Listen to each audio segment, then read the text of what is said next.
some 40 plus years, and happy to be involved in a discussion about automation.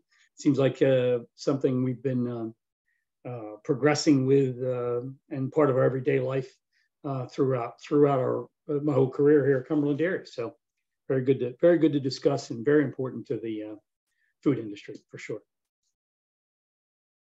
Great, thank you, Frank. So Don, you'll just spend a few minutes talking about your perspective on automation. Sure. Well, just a little background. Our company is Plant Automation Group, and we assist with the engineering and equipment placement in a wide variety of manufacturing facilities. We've been doing so for over 30 years and have quite a few applications throughout the Northeast, as well as over the United States. Our core business, when you break down our segments, we primarily do a majority of our work in the food business, and whether that's ingredients or retail products. And we provide all the engineering, all the line layouts, and then assist with the equipment implementation at the facilities to assist people like Frank in their ability to be up and running as soon as possible. And that's what we do. And it's a unique business that we have. It's a lot of fun, and we have the opportunity of being involved on a lot of ground floor products, which is exciting. And then you get to see those products build and become successful over the course of 30 years.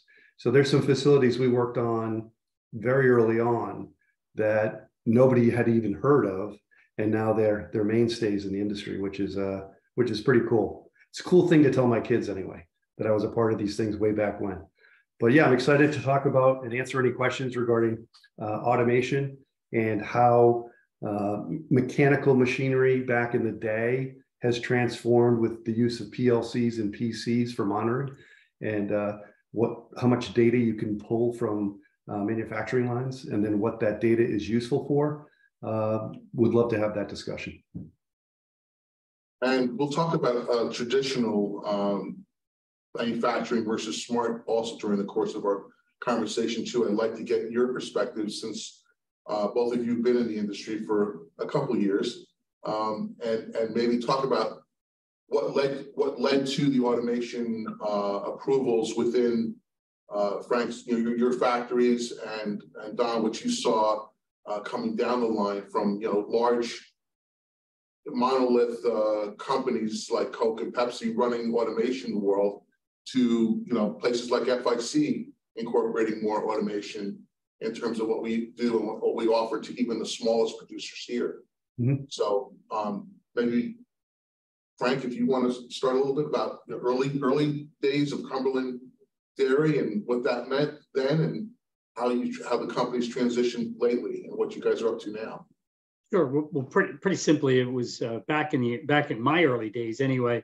We were monitoring, just going to the process side, we're monitoring temperatures and pressures and flow rates primitively, basically dial gauges and logging sheets with operators, which was effective, but obviously not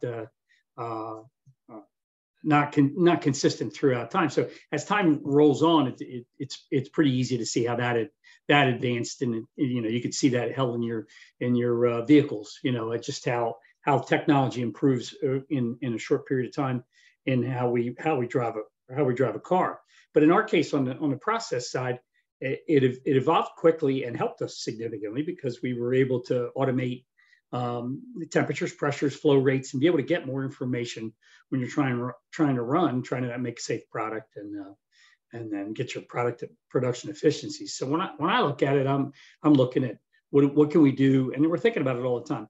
What do we have to do to help improve the process, and what do we do to help improve the bottom line with automation? Because we can work on the line efficiencies, the KPIs that we have to have in the system. Where can we draw data, and where can we just make the process run smoother? Because when you can track and watch the process, you can then look backwards and make improvements on how it runs. In our case, it's a liquid process, so flow rate's critical. Process is looking back at the process will help us understand how we manage temperatures and pressures, and how we make a more consistent product. So going back to through the years, we just evolved as technology evolved, because we were working with companies like Don's in our industries, that as soon as there was a new technology, they were bringing it to us because they wanted to help improve the process. So you learn pretty quickly, either by knowledge or force, and in that case, because the new equipment comes pretty quickly. So and then we had a lot of people on site that were welcoming new technology. So it was pretty easy, and it was welcome. I use that word again. It was welcome because it makes the process easier. Now, of course, you have to be able to troubleshoot the equipment and know what you're after, because if you're reading data on something that's inaccurate, well, it's going to give you obviously problems in the process. So you have to build that along. But I don't think that I think that's a small price to pay for what we get out of it. So automation in our case, because it's a liquid process, we don't see as much of the saving labor as some food processors might. But in our case, we do see a lot in the operating piece of the process. So through the years, we've gone all the way through the primitive. I'll just call them without being real technical, because I'm not real technical. But I mean, primitive PLCs to really the advanced PLC systems and Ethernet systems around the plant, where we can gather all kinds of information. And I'm sure that's what Don said his company does. You may be able to draw everything to where the data is critical for the operator. So that's a good start into what we were talking about. Yeah, and just for those who don't know, like the PLC controls that we're talking about, logic product logic controllers have been as simple as an on-off switch, right, Don? Well, that's kind of rudimentary, but it's a programmable logic controller, a PLC. Mm-hmm. And they've the companies that manufacture those, and there's a variety of them, have built them out simply to accept inputs and outputs for a particular machine, and it became sensor driven, and I'll call it computer driven. But it was in a PLC, and the PLCs are made a little bit more durable than your standard PC. There is some equipment out there that runs on PC compatible equipment. Some of the equipment that we're installing today that runs on a PC based system would be some of the X-ray systems to take a look at food products, and the reason for that is due to the speed capabilities, and the PLCs really don't have that kind of speed capability at this point. But yeah, back in the day, there was pretty rudimentary controls. It was push button controls. There was slow growth into PLCs. And when PLCs came aboard, it was a really big thing. And the pricing of those PLCs, I remember back, and Frank probably remembers this as well, when you looked at some of the older equipment that just had push button controls, then you looked at some of the PLCs, the upcharges back then for PLCs when they first came out were quite significant. And now, like anything else, everything's come way down in price. And PLCs are as simple as 8 to 10 inputs and outputs for a small controller. And you can do a variety of functions. And it helps the machinery builders as well as people on the line to input the data to the machine, output the data through Ethernet capabilities to whatever format you need to collect that data. And when you look at a manufacturing line, and I'll stay on the packaging side because I think it's a little easier for people to understand, there's segments of a complete automated packaging line. And the segmented machine aspects typically will have a single PLC on each individual machines. And now what we do is we take that data to one major controller on the line, and that has complete line controls where we can take the data from each one of those individual machines that make up the production packaging line, and take that data and then send it to whatever department wants to see it, and then formulate that data as simply in Excel sheets for outputs, or something a little bit more descriptive if you buy, it's, for example, an OEE software package where you can just implement all the information to see the status and the downtime of a particular machine segment on the manufacturing line. So OEE referring to original equipment efficiency or overall equipment efficiency? Yeah. That's the best way to put it. Right. Yeah. I do remember when I was at Ledestra, we installed an OEE system called Red Zone. Very expensive at the time, $450,000 for the factory to install. But we went from a 37% overall efficiency to what I consider to be a world-class 70-75% efficiency in about 6 months. So a tremendous capability in terms of increasing efficiencies and identifying problem points on a line. So Frank, just curious, is that how did you guys come to increase your efficiency? Are you guys using an OEE system, or are you just... Yeah, we are. Yeah, we are. We have on one of the lines. Back in the day when you had a problem with a line, you had to put people out there with a clipboard and try and figure out what the downtime reasons were. You were charting reasons and the amount of time, and then that way you have some data to go back and decide on what you're going to work on or what needs improvement. What you just mentioned there, like Red Zone, we have one called Vorn. And then we have an ignition system in-house that we're trying to build ourselves. So the idea is the exact same thing. Take the efficiency numbers, find out, link all the packaging equipment, just like Don was saying. In our case, it's a filling machine, then the conveyors, then a case packer, maybe a top sealer, palletizer. So you take that whole line and you link them all up and you say the filling machine's running at X efficiency, but the case packer, for instance, is taking us down 47% of the time. Obviously, it points in the direction of where you need to go. And it's giving you that real-time data. You're getting it per shift and you're getting it per week or whatever reports you want to generate. It's really critical because all of our minds, we think we know what the problem is, but you really don't know what the priorities are until you get the data. Could be right, and you could be way off. It might be skewed by some bias, about the piece of equipment, because I got fooled through that for a lot of years. You think this is a particularly good filling machine, but you might find out that it has problems, in one facet, or you have an operator that's just one's exceptional and one's, not meeting the numbers and maybe needs training. And so, like you said, every plant should be using something like that to help figure out how to improve efficiencies, because they'll drift off if you don't. And we've been guilty of that through the years. When you don't put attention to a line, it starts to drift backwards, and then you can't even do production scheduling because you can't have consistent production or packaging numbers. When you don't have something consistent, you can't do scheduling. You're guessing at what the time frames are going to be for the particular run that you have. In our case, we have to process the product and then pack it. So that's exactly the problem. If we can't know where we're going to be for finished packaging, we don't know when the next product's going to start. That backs up the whole line back in the efficiency of the whole plant, because your ingredients movement and your finished product and then adherence to either quality standards or sales numbers become suspect. So we all need it. It's a matter of what level. And to echo what Don said earlier, we went through, the small PLCs, just the early Allen Bradleys, to be able to automate something as simple as push button switches and maybe a temperature thermostat or something on a piece of equipment.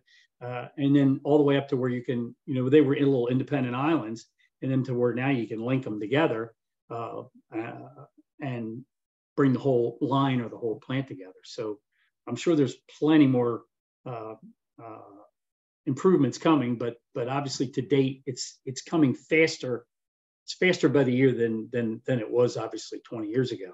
The improvements are coming so fast. By the time we understand what we can have, there's probably some technology that's newer. So it's important to be dealing with companies that understand the process automation, and then work with us who understand the process that we need, know ahead of time what it is you're trying to accomplish.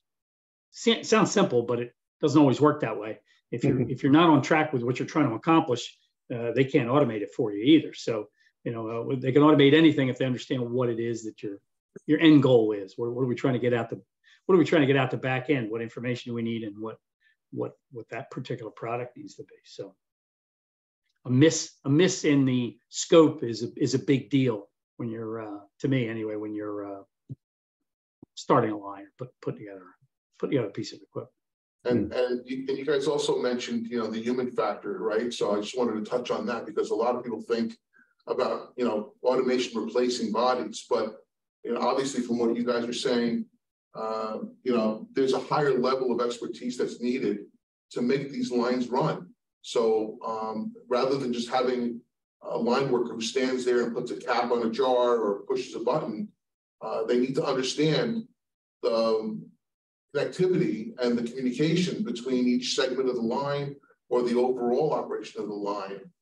Can you guys touch on the human factor and what that means, from your viewpoints? Yeah, sure. I'll jump on that. Go ahead. The interesting part of that is, because I deal with so many companies that are of varying in size and complexity in their product. Some of the companies, when they come to our company and they say, we want to automate our process. So we take a look at all the incoming products that they need to do, and take a look at their final finished product, take a look at their line, how many employees are on the line, how automated they want to get. Oftentimes, the best way, and we're always fighting, as Frank knows, we're always fighting ROI when we're on the job. So it's that balance, because nobody has an open checkbook. And so you have to figure out a way that either you stage the automation process, or you only do a portion and they live with it for a while, and then they prove to themselves that, hey, this is a good idea. What I found is the most successful for companies that maybe don't have their own engineering departments and they rely on us to facilitate this process. When I'm talking to the owner or the entrepreneur or the collection of individuals that own the company, they're so caught up in what an individual machine's speed and output and information they can get, rather than looking at the finished product and going out the door. So oftentimes we're in a scenario where they want a machine, they only want one machine, they want to do this to increase their throughput. But when we talk about the finished goods at the end that they can ship and, put in the warehouse and have inventory and then get paid for that product, those two numbers are different. So you could have a filler that does 250 a minute, but unless you have the money to support the equipment downstream, it's going to be a situation where it doesn't make sense to have that filler. Let's focus on finished product out the door to automate that whole process, and then we're good to go as far as putting in the right machine that best suits their ROI. And again, getting back to the data on these machines, with machines that we're putting in facilities now, we can take a wide range of data out of those machines through a varying complexities, whether it's Ethernet, we're hooked right into the machine, or even a thumb drive that we stick into the back of a controller. And at the end of the shift, they take that thumb drive out. He brings it home with him and puts it in his laptop so he can see his own efficiency. So there's a varying degrees of capabilities with all these machines at this point. And I'll take the other side of that, which when you're talking about people, I agree with Don, by the way. You have to look at the whole, picture. And in our case, like a salesman used to tell us, we got to look at what we put in the cooler, because that's what we sell. Total finished goods, not just how one piece runs, but how the whole plant runs. But regarding people, automation anymore in our business, I think is on the operational side and the data and the efficiency side. It may be different in other food businesses, but it's not as much for elimination of people any longer, although that's obviously something you take a look at when you build a line. What we've found here is that the automation has actually acceptance of automation by the operators has become better over the last 5, 7, 10 years, maybe, than it was 15 or 20 years ago. You used to have guys that wouldn't want to touch a computer screen or a touch screen or something in the plant to learn because they were never taught something like that. Obviously, younger guys now, people, between the cell phones and just between the use of technology everywhere, that's the way they operate in life. So it's nothing to put a new operator in front of a touchscreen on a filling machine or a packaging machine and start talking about how you're going to operate it. It's less complicated. It's more intuitive for them, and that works. Now, understanding what's behind it is about your training, right? So it's great that you can touch screen, you can hit everything, and you can move it. But when you have a failure, somebody in our organization needs to be able to look and see what's actually failing in the equipment, either by diagnostics on the system or just by understanding the machine that you're running. That's critical, and I think that's where you were, knowing where you were heading with that, is that you have to have a higher level of maybe in your engineering department or your maintenance or whoever's going to look at those things for troubleshooting. You need a higher level there, and that's difficult for all of us. But that's the way it's going. I mean, for sure. Just like a higher level of technician working on a new car is different than we worked on a car 30 years ago. But operators, we find in our process, if somebody's interested in learning and able to be responsible, that the machine operation with the technology is not difficult, because you're able to make it user friendly.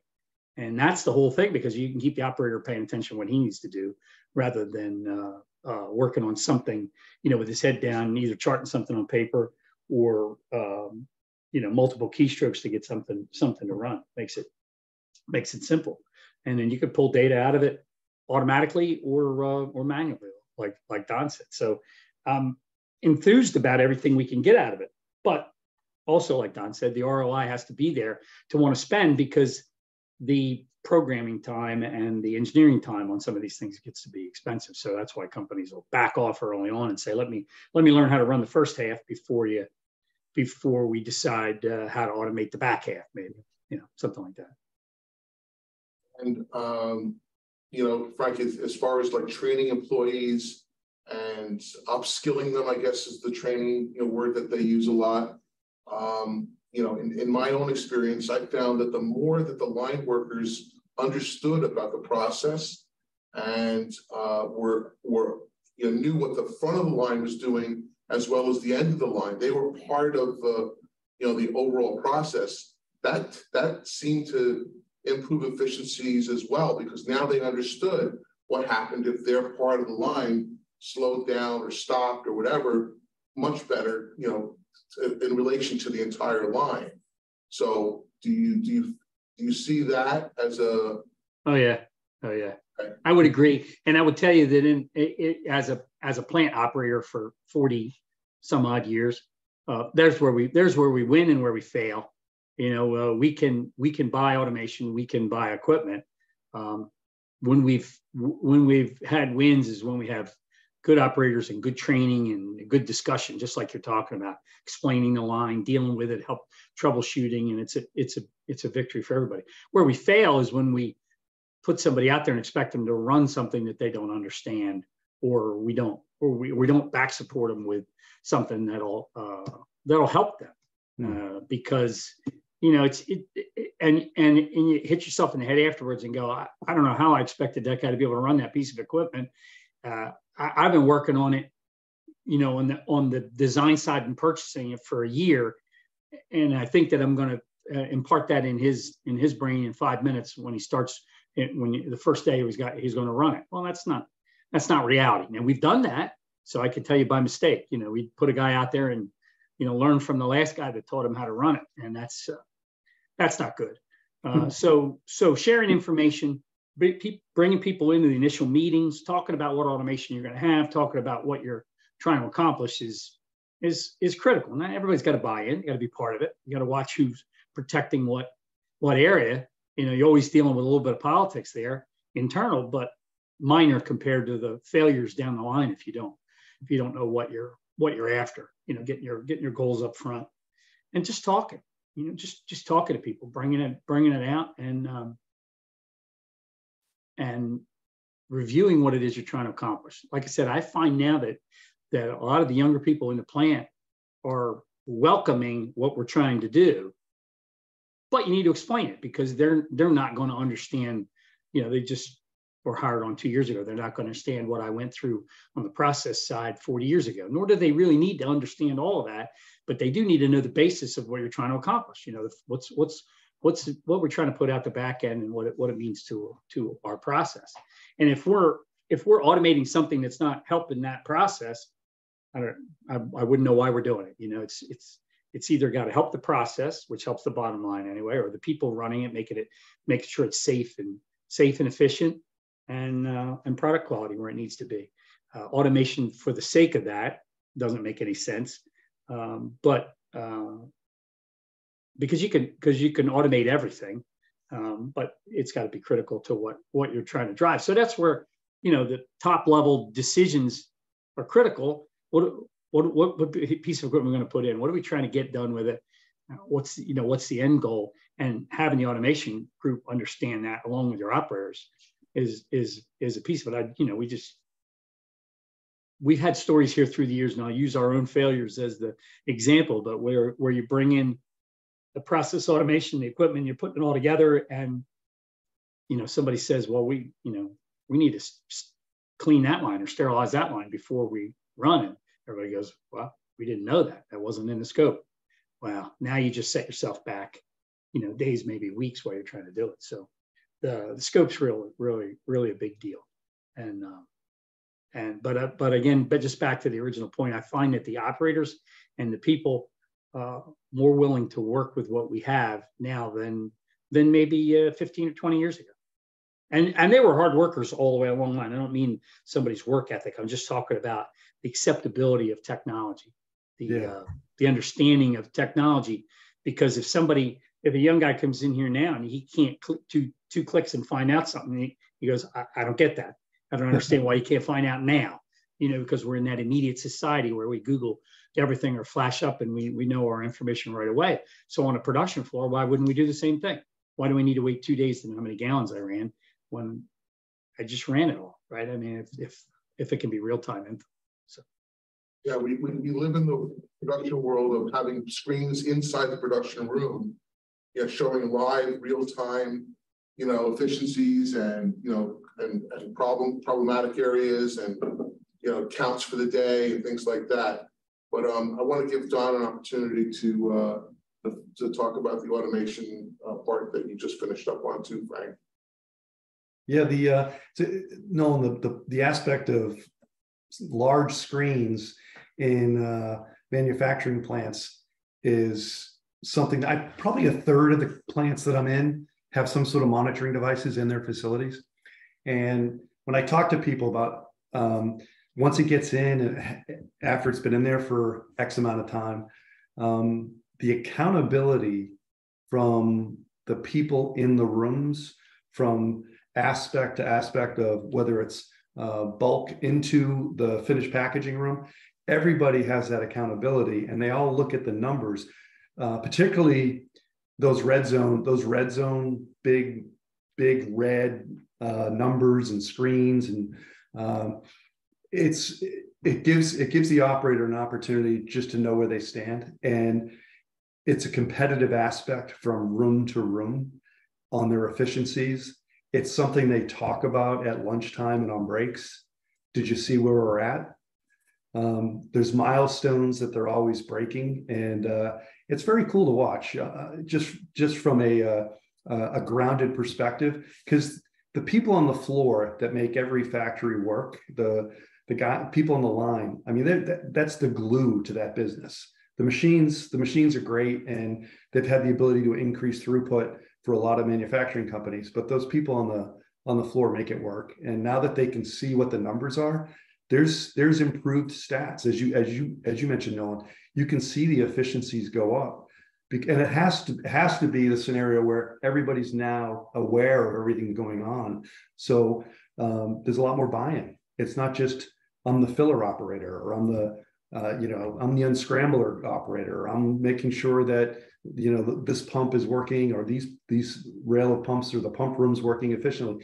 Everything's tied in, and the employees love it. They really get a kick out of it, and it is expensive, but if you're in a situation where you've got some funding for a company, I think it's really important to go down that road, because it gives the whole facility a much more of a team approach to meeting the goals, not just management.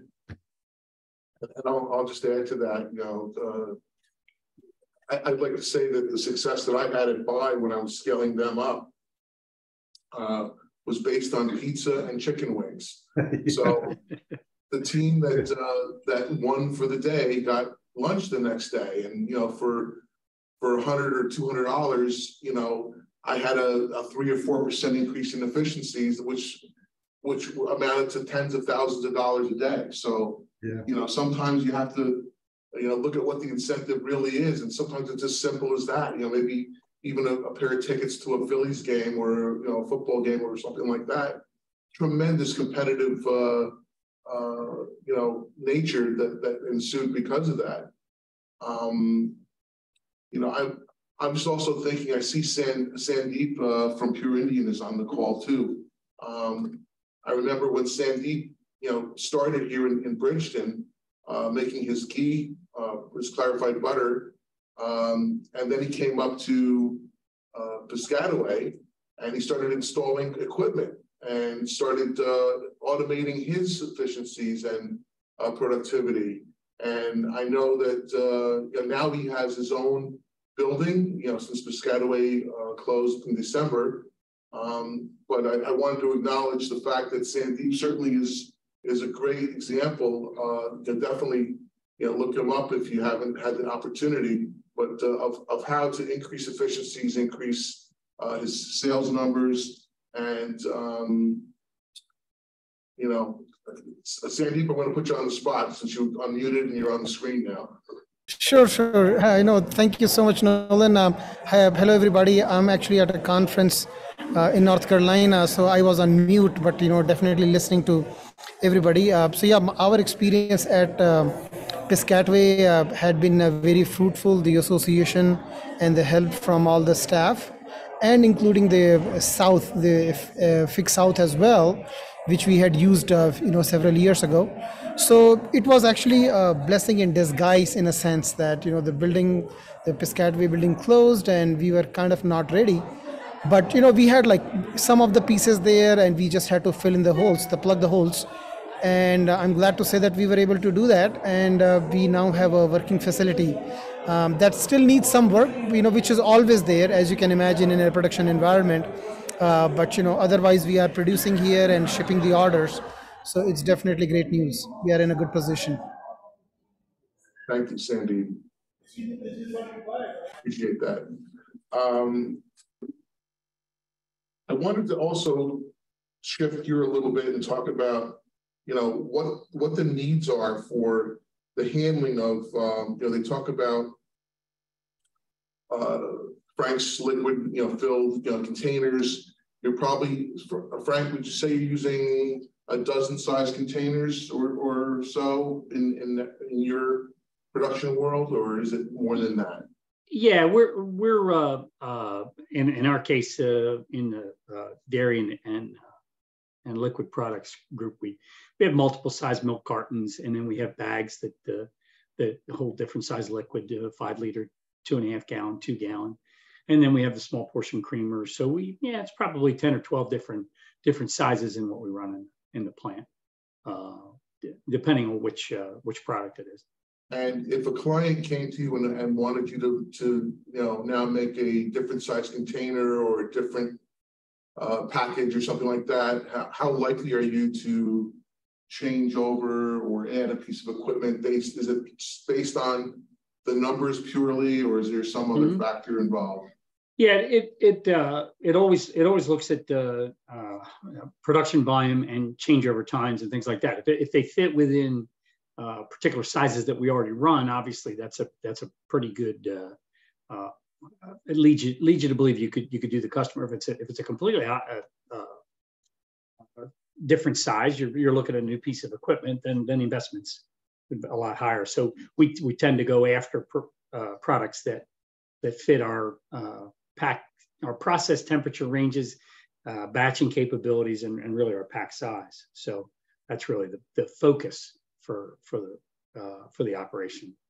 Anyway, because you want to limit changeovers, you want to, those are expensive for line changes. If you're going to make a size change, in our case on a dairy product line, changeovers are pretty simple from a quart to a pint, something like that, because they're made to be that way. But they don't run, that particular machine that runs 32 ounce doesn't run a 28 ounce or something oddball size because of the industry.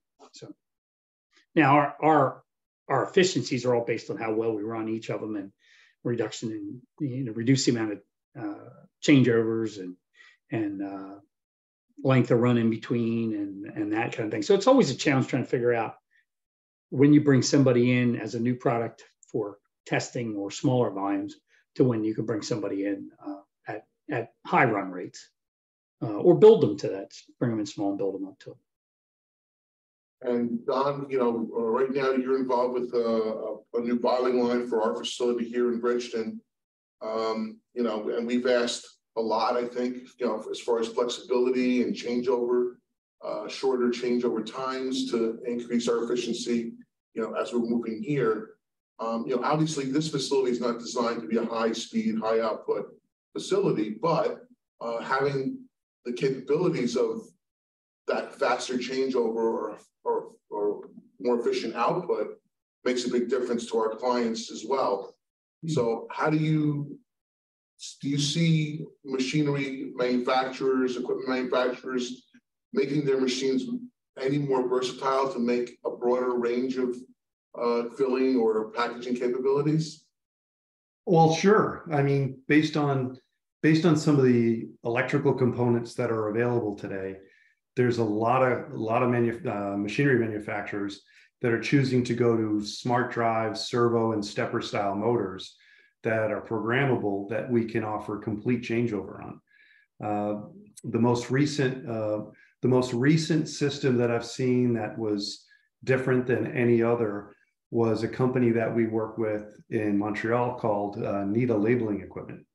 Nita Labeling Equipment at the last trade show came out with a all servo changeover labeling machine, so that you could go up and hit the product number or product picture, and that machine would change over automatically because it had all smart drives, whether it's servo or stepper driven items, to make all those changes happen.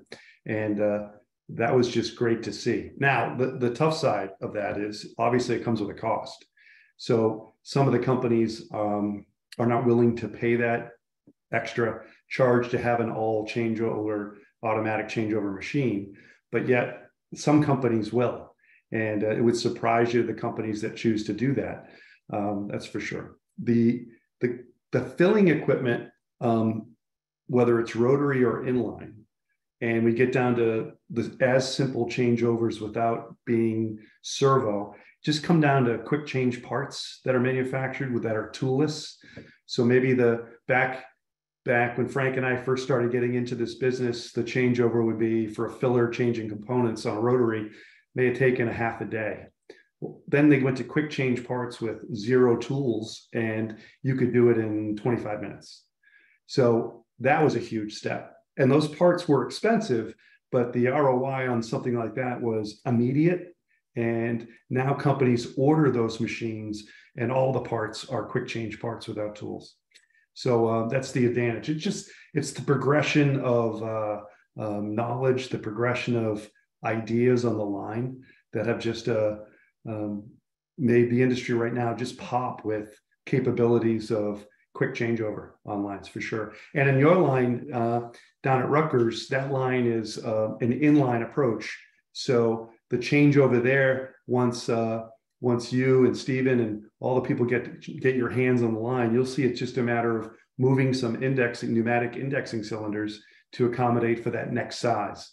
And then as you work with the trainer on those machines, they'll be able to give you some little aspects of how to, rule of thumb, where you can just use the container and move that container from the beginning of the line all through the end, and you know where your changeover is. And it wouldn't surprise me that you can do a complete changeover on a line. Stephen could do the whole line in half hour and be up and running. Wouldn't surprise me. Now you've done it. Now you've committed him to a time frame that I'm going to say. Well, he's going to get there. He's going to get there. So it wouldn't surprise me. That's recorded. No. You didn't tell me that. You didn't tell me this was recorded.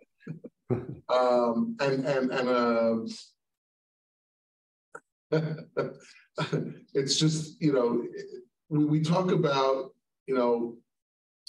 going back a little bit to training and operators and so forth, making jobs easier in one aspect versus replacing the people right on the line, and then also giving them more responsibility. So, we talked about how it starts from the training aspect that Frank spoke about.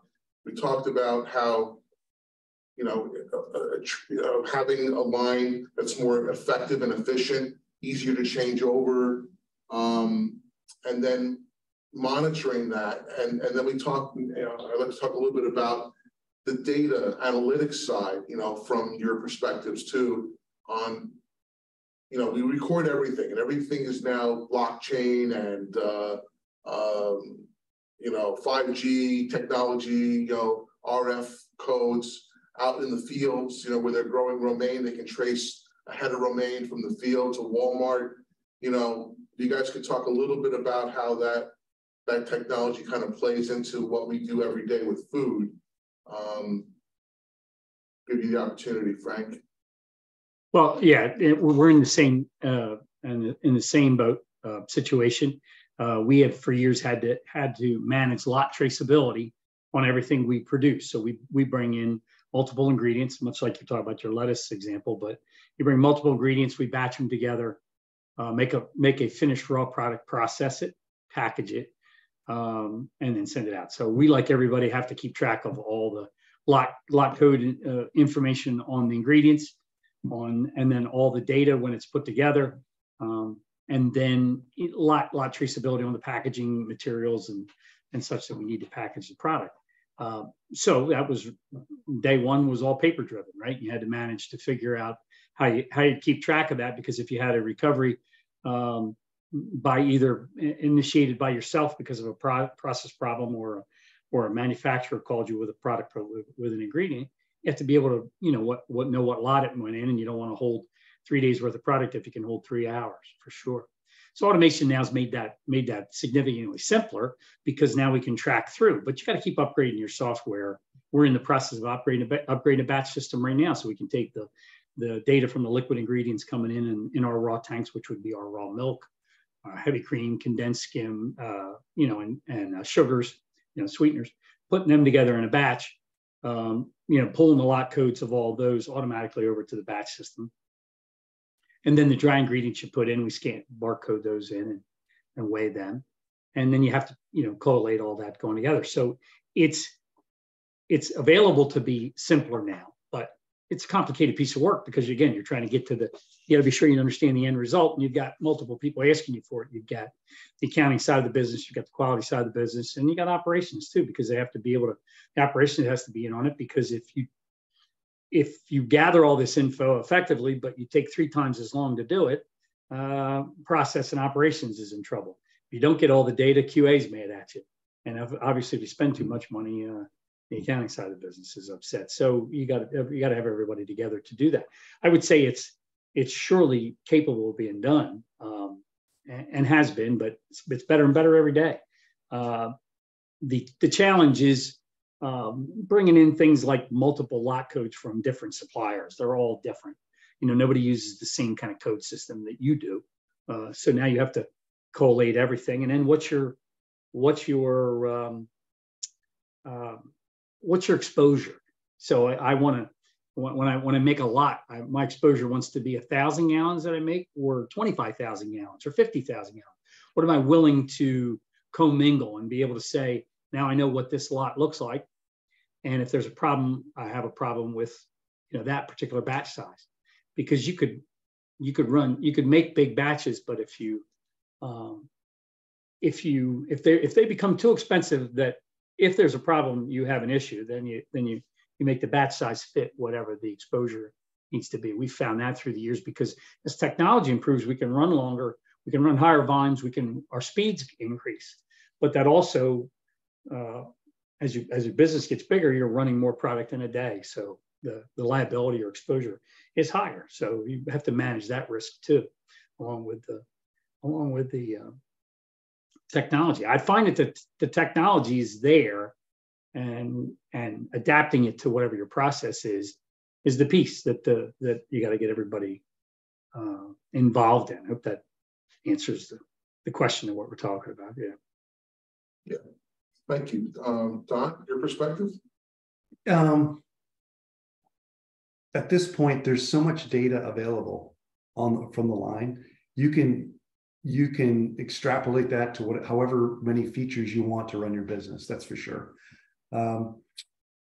At some point, it just becomes too much to handle, and I don't think it becomes effective for finished product out the door. So I'm off in 10. I know Frank, he described it well with the different aspects of the business. You got to make each department happy. I'm always working on, our company's always working on the ROI of finished products at the end, because that seems to be the people that we're talking to at these facilities, their biggest concern. So as a step back, like in Frank's department, the QC department will start heading up what they need for information. And then the other departments will decide what they want to take from the QC department that makes sense from them. So that's the way I see things working. And it's probably the most effective, but I'm not running these businesses. I'm only implementing the initial tasks to get to a point, and then they run with them. So if we put in a line and we help with all the machinery, and then they can take whatever data they want, but from the first week or the first 3 months of operation, you go back there 2 years later, they're taking so much more information because they've refined their process of taking the data and implementing what makes sense. Would you agree with that, Frank?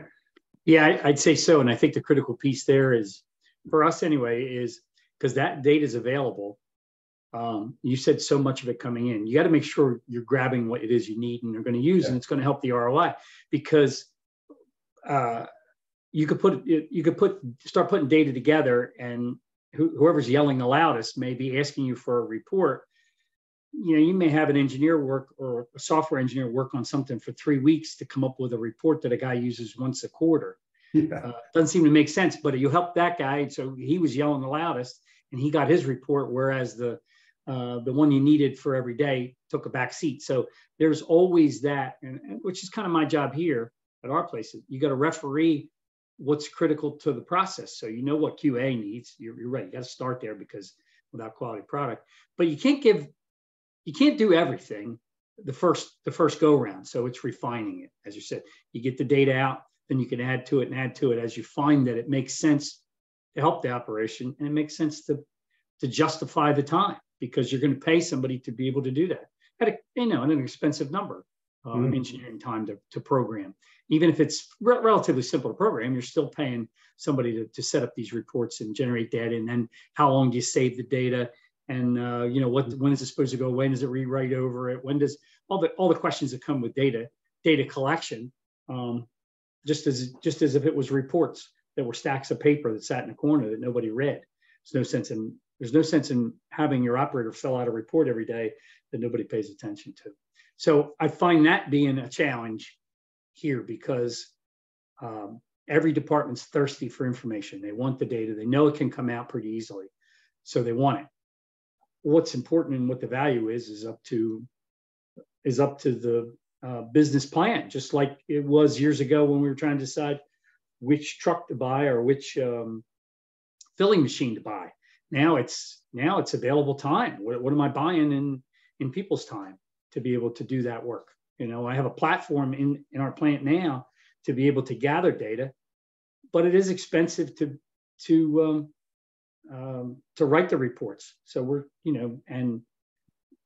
and understanding the cadence of who gets what first is important, because like Don said, there's so much data coming in or available to you. You just, tags on an Ethernet system, being able to pull it in, but you got to be able to use it. So that's my side of it. Now, the good news is God, the information I have available to us now to operate a business so much better than it used to be. So why am I not getting smarter as I get older? I don't know, but because the data's there, but if we don't use it, it's not helping us either. So. And my son happens to be a data scientist working for a marketing company in New York City, and he talks a lot about AI and predictive analytics, right? So predictive analytics, I guess, essentially what it sounds like, trying to predict what the needs of a company might be based on data collected already. So, being old school, history kind of teaches us our lessons, and we're doomed to repeat them if we don't fix those mistakes, right? But what are your perspectives, Don and Frank, on AI and a lot of this newer interactions that we're getting from the computers?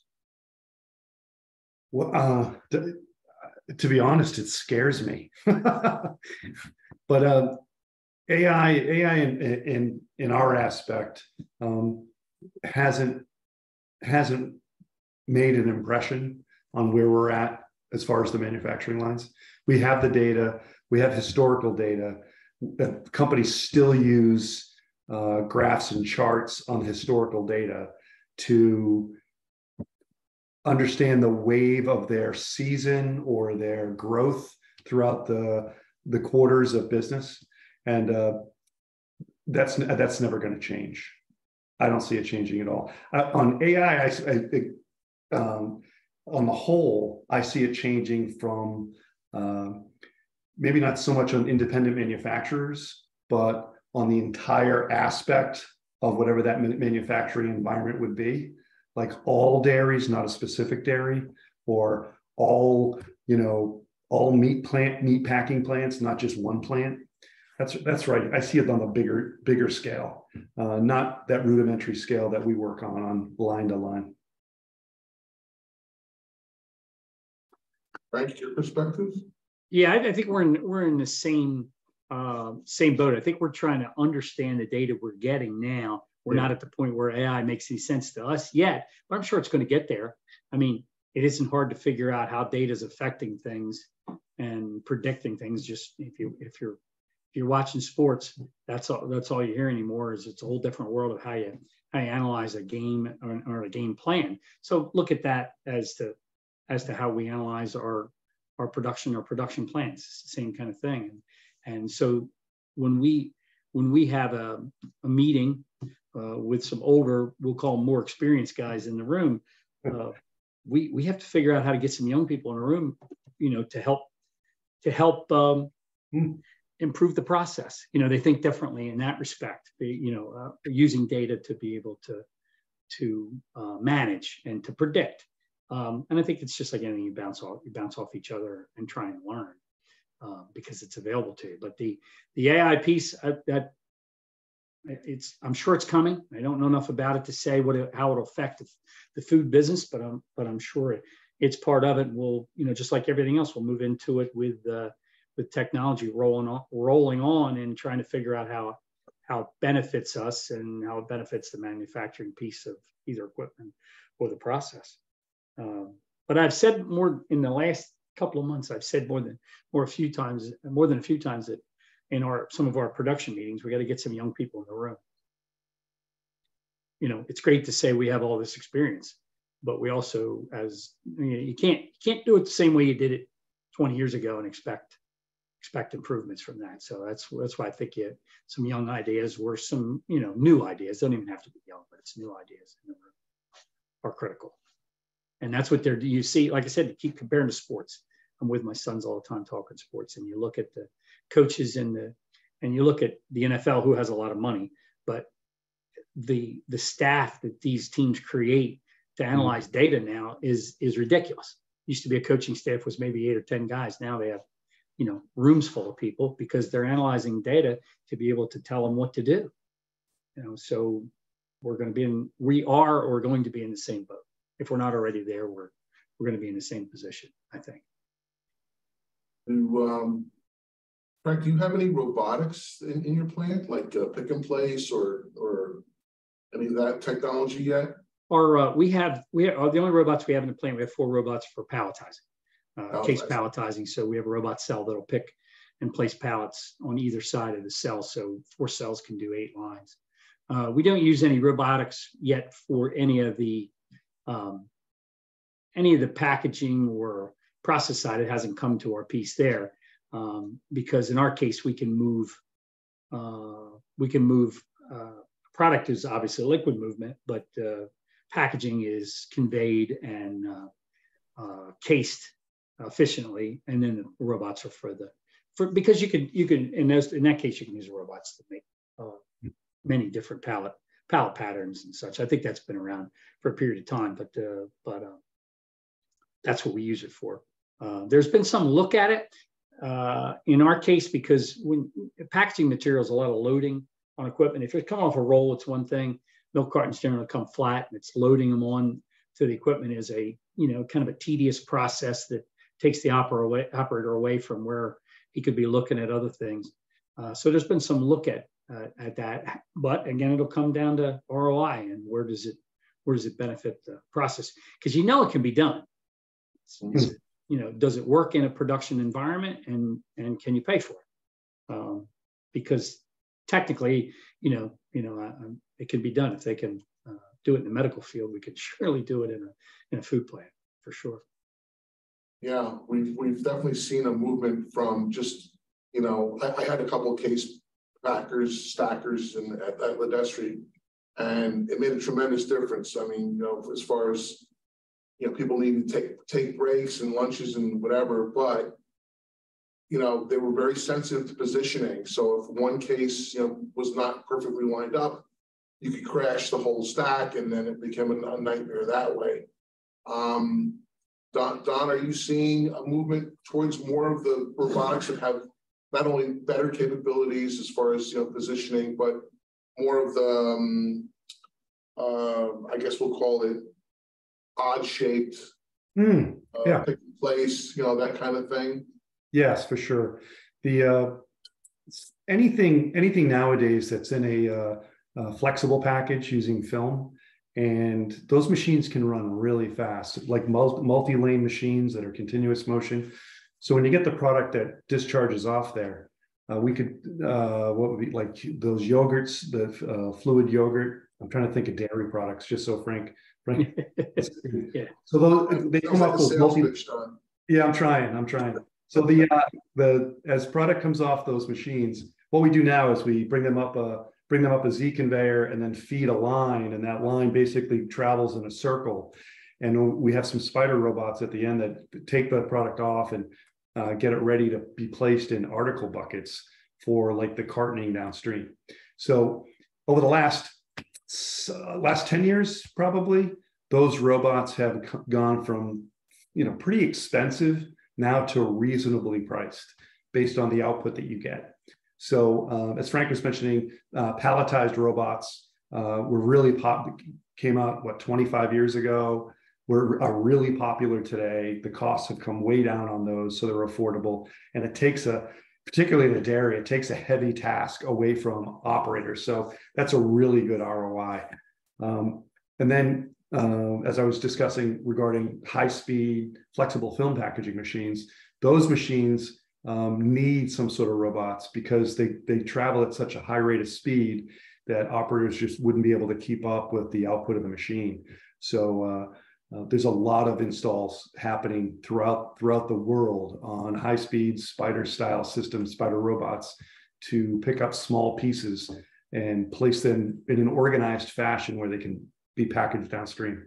That's extremely popular. And robots, even I have a couple slow speed applications that I'm trying to develop where we use an adaptive style robot that is maybe 6 or 7 or 8 cycles max per minute that we can incorporate in some of the lines just as rudimentary aspects on a line. What happens though is when I look at the cost and when you look at the programming that takes place on something like that, and then you go to put it into a plant, some people may be, oh, it's a little too much for that plant or that maintenance team to deal with. So you go back and use a PLC with something a little bit more mechanical, and then they feel much more comfortable. So it's ROI, and it's the ability of the team in place at the facility and how comfortable they are with helps move either going toward robots or waiting to go to robots. I don't think anybody will say we're never going to use robots. They're either waiting to get to robots, and it's when either upper management finally pulls the trigger or they feel they have a competent staff to handle them and be able to program them on their own. Yeah, that's pretty much what I'm reading in a lot of the materials that are out there. You know, PMMI put out a piece about traditional versus smart manufacturing. I take a lot of my notes from that actually today, but they're saying that it's not a matter of if, but it's a matter of when the automation really takes place. And to both of your points, you know, it's dollars and cents ROI, and figuring out at what point it's the right time to pull that trigger. So it's lost my train of thought. Craig, anything? I'm not seeing any questions from the group, Nolan, which is a nice compliment to our panel. I'm sitting here just, you know,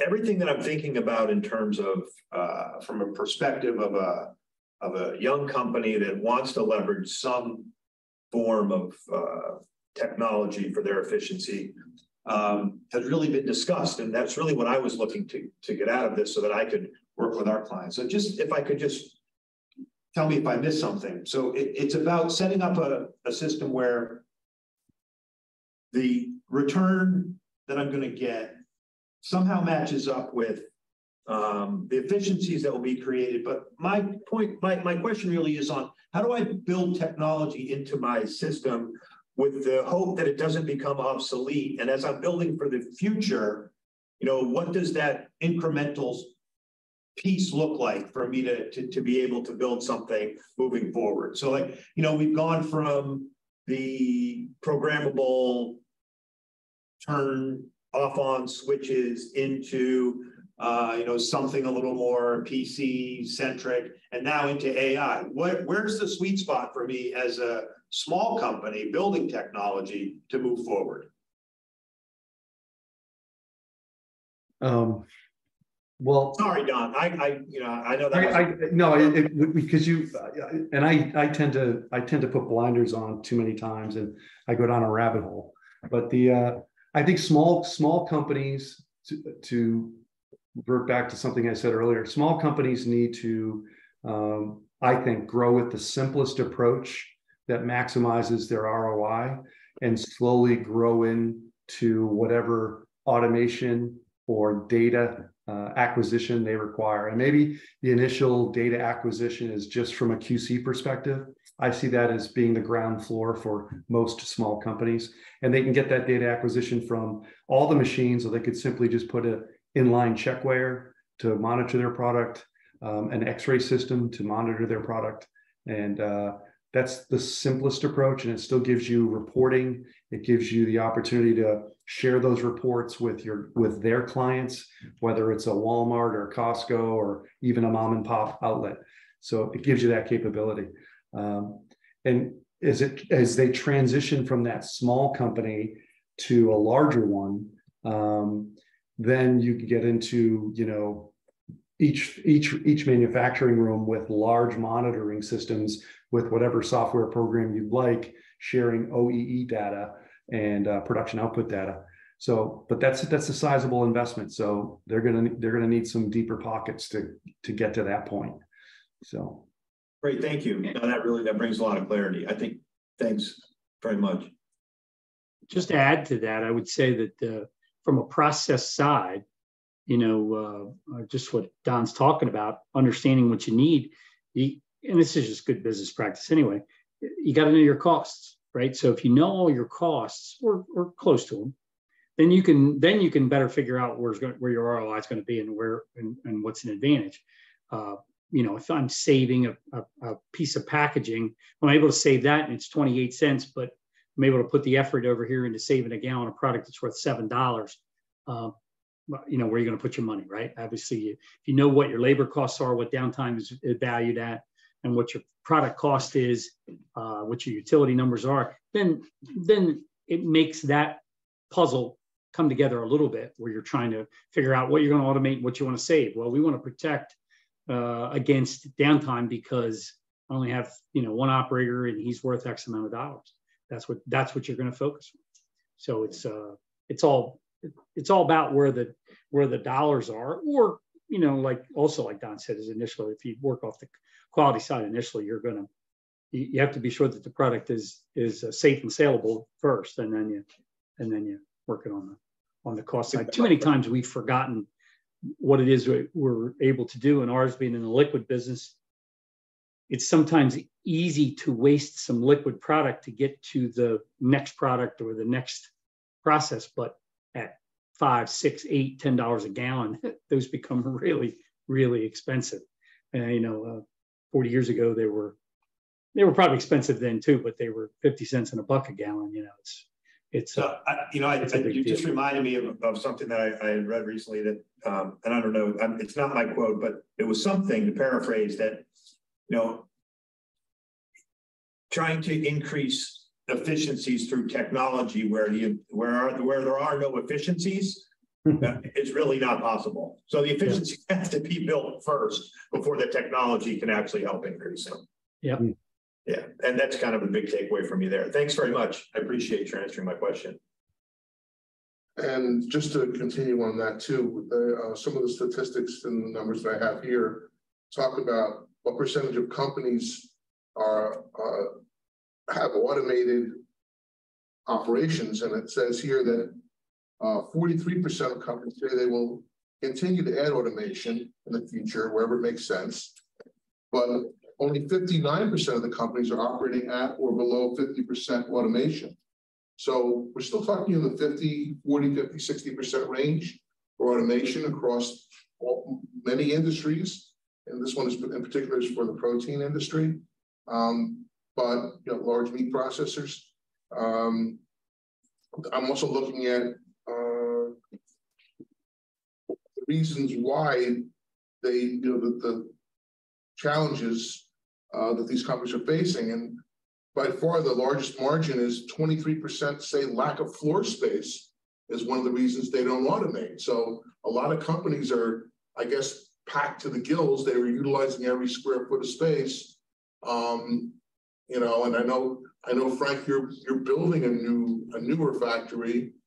I just want to get your perspective too on how you think about how much space you're going to need when you build a new facility. Is it again just an ROI number, or is it something that you think you can grow into? Well, it's a mixture. It's a mixture of everything, because you always have to continue to grow. You think you're going to grow, try new pieces of equipment, but square footage is really expensive, especially when you're building new. Mm-hmm. So what we did with the newest facility we built was we ran the lines out and we tried to wrap a building around it. Now that becomes expensive because you get the lines and you get the manufacturers telling you how much space they need. So you condense as needed. I mean, that takes some real judgment. Basically you start cutting space where you think you can, because you can't give everybody what they want, but you can't also re-engineer somebody's piece of equipment just because you don't have the space, because there's your efficiency problem. Through the years, we've done that at our old plant for sure. Just because I can fit a piece of equipment in the building doesn't mean it's going to be able to run at the operating numbers, especially if I cut down their capacity, in our case conveyor or pipeline space. So it's there's no free lunch, right? So if you cut the space down, you're going to pay for it somewhere, but it just might be a necessity. So I would say that's a judgment, and the judgment that's got to be made by either somebody that's got all kinds of experience, which is difficult, or a team of people that's looking at it both ways. Understand the process, understand what you're trying to produce, and get everybody involved and collaborate on it. Because square footage is expensive. Now, if you can afford it, you can grow into it, then that's a different deal. But that luxury's tough to sell. What we tried to do was build and know where the next build can be, even if it's not bricks and mortar. If you know where the next piece can be, then you let the next expansion have to bear the load of that building cost also. Sometimes it works and sometimes it doesn't. So, and that's a bit of a runaround answer, but it's really true.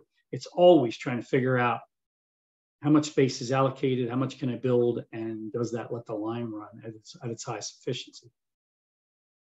And Don, having reworked our line a few times, trying to fit that into our space, our existing space. What's your perspective? I agree with Frank. I could see that, when he said we laid out the lines and we tried to build the building around it, which is my favorite thing to do. But then money gets involved and the square foot availability gets involved. And then ultimately there's some trade-offs, and you try to make that trade-off to still have the line perform at a level that you're comfortable with. But that's for sure. When I go into facilities now, I was just in one yesterday, and they told me what they wanted to accomplish. And this is a new client for us. And I said, "Oh, that's great." I said, "Are you thinking of moving?" And they said, "No, we're never going to move. We need to do that here." And I'm like, "Ooh, this is going to be a tough one." So when I was honest with the owners, and I said, unless we're willing to put in a mezzanine and use your ceiling height to your advantage, we'd end up designing something that truly wouldn't be that effective on just a single floor, but on dual levels, we can make it happen. So to those companies out there that are looking for space, ceiling height is your friend. Find those tall buildings. It's only going to be a benefit for you. That's for sure. Absolutely.